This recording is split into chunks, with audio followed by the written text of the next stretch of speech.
Now, staying with the health-related news, and a team of Korean researchers have found a key element for bipolar disorder, which is known to cause severe shifts in mood and behaviour. The finding is expected to open new doors for both diagnosis and treatment. Park Se-young has the details. Last September, a young man in Korea suffering from bipolar disorder killed his grandmother and injured his father at home.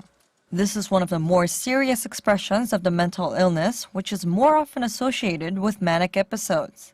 There was once a limit to both diagnosis and treatment, but now a team of Korean researchers has found a key cause behind bipolar disorder. Without a specific protein, a problem occurs in nerve transmission, which leads to uncontrollable excitement or depression. In order to transmit signals, nerve cells need to form dendritic spines.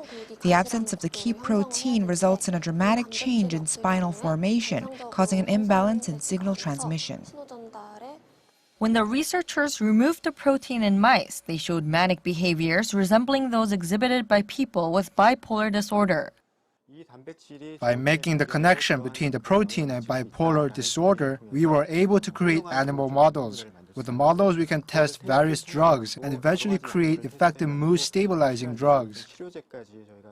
The researchers added that the protein not only causes bipolar disorder, but also contributes to autism and obsessive-compulsive disorder.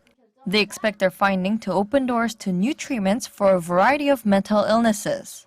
Park Se-young, Arirang News.